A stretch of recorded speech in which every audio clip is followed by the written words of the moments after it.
Hola de nuevo, hoy vamos a hablar sobre el universo de Warcraft, una gran franquicia que está compuesta por los videojuegos clásicos RTS o de estrategia en tiempo real, que son 3 títulos los principales, Warcraft 1, 2 y 3, y mayormente conocido el videojuego online masivo en línea que es World of Warcraft. Algo en lo que resalta esta saga son sus personajes, y prácticamente podríamos hacer una tesis entera por cualquiera de sus protagonistas. Pero hoy nos vamos a concentrar solamente en uno de ellos y cómo nos puede ayudar ese personaje a crear una buena historia. Estoy hablando sobre el protagonista de una de las mejores expansiones de World of Warcraft, y ese personaje es el príncipe Arthas. Nos vamos a concentrar solamente en la historia de Arthas ocurrida en Warcraft 3,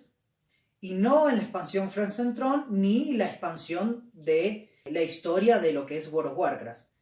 Pero con un pequeño fragmento de la historia de ese personaje nos podemos dar una idea y podemos sacar muchas conclusiones que nos pueden ayudar para crear una buena historia y poder escribir y diseñar un buen personaje que sea creíble y que tenga un buen arco de trama. Para empezar, al inicio del juego, nos presentan a un príncipe de Lordaeron, que es Arthas, que representa prácticamente todos los estereotipos de héroe de fantasía medieval clásica, como podría compararse con personajes como Aragorn o incluso Legolas, donde son personajes destinados, arquetípicos, a hacer grandes cosas y que tienen valores inquebrantables y que harán todo lo posible para derrotar al mal y salvar el mundo. De hecho, estéticamente representa muy bien los valores de héroe, siendo un gran caballero corpulento, con una gran cabellera rubia, ojos celestes, piel blanca. Es decir, reúne todos los estereotipos para ser un héroe clásico y cliché de los videojuegos, historias de esa época. Cosa que cumple bastante bien en las primeras misiones del juego, donde Arthas lucha para liberar a su pueblo de la amenaza que está aconteciendo en el sur de Lordaeron en ese momento, que es una plaga de muertos vivientes y que está azotando y poniendo en peligro a todo el reino de la Alianza. Pero el increíble guión de este videojuego, que estaba bastante avanzado a su época, nos sorprende con decisiones difíciles que tiene que tener ese personaje,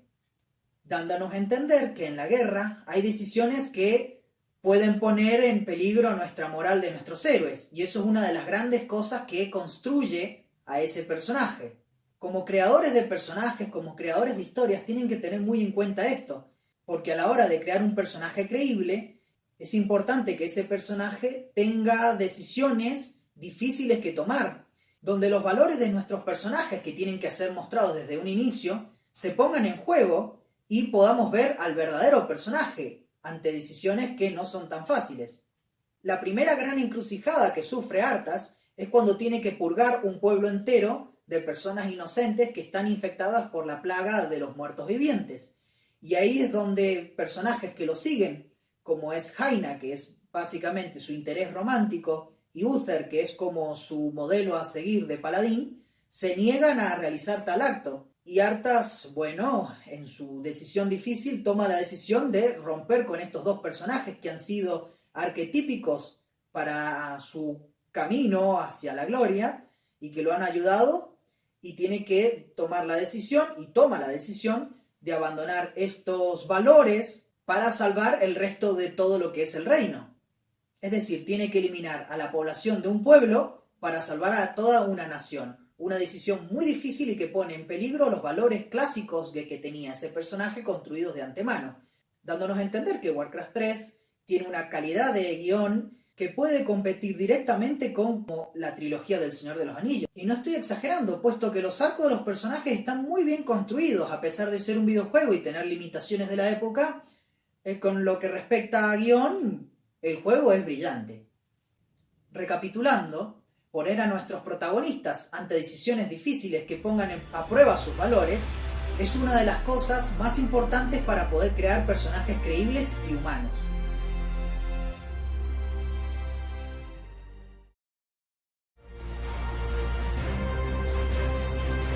Luego de esto, Arthas entra en lo que sería el crew de los antihéroes, o caída hacia el lado oscuro, como lo que sería el arco de Anakin Skywalker en Star Wars.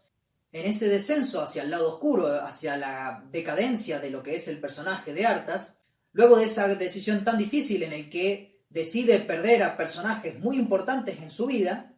decide eliminar lo que sería esa plaga y llegar hasta las últimas consecuencias para salvar a su reino, dándonos en cuenta de que en el caso de que lo lograra y luego se convirtiera en un rey, tendría un reino bastante autoritario y muy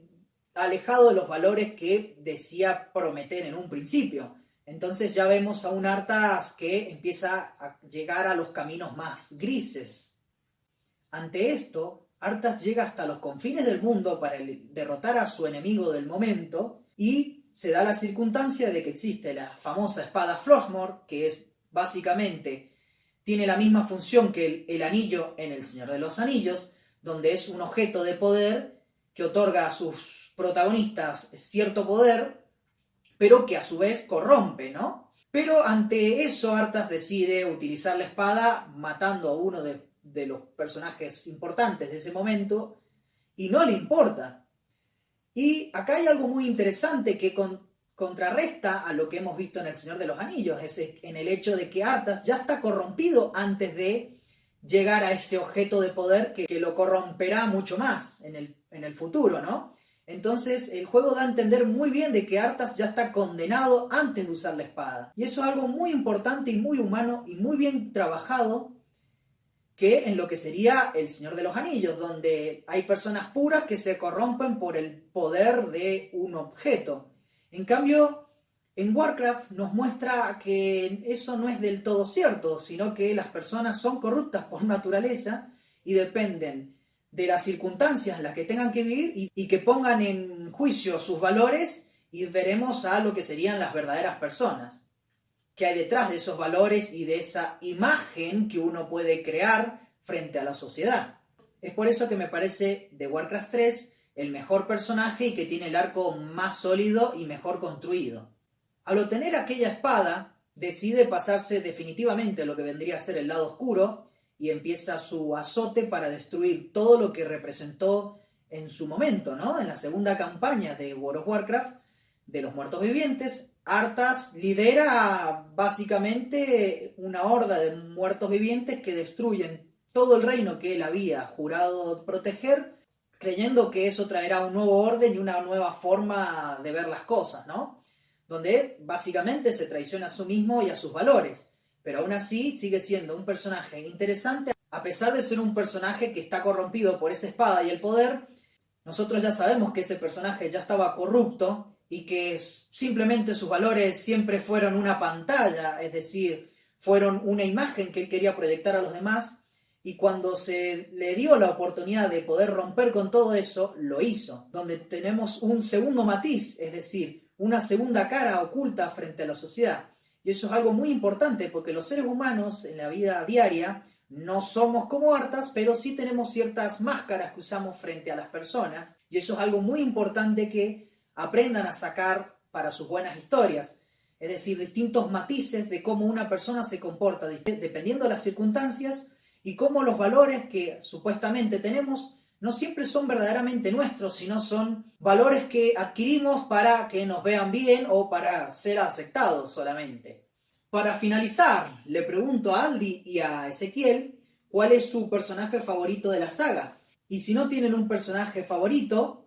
¿qué les pareció este análisis con respecto a esa cara humana que tienen los personajes no tan común en los videojuegos? ¿Creen que es importante que un creador sepa manejar a los personajes tan bien como lo hizo el videojuego Warcraft 3? Eso fue todo por hoy. Síganme en las redes sociales, pónganle me gusta a estos videos en YouTube y ayúdennos a crecer en Nerd vs Geek. Un abrazo a todos, nos vemos el próximo lunes.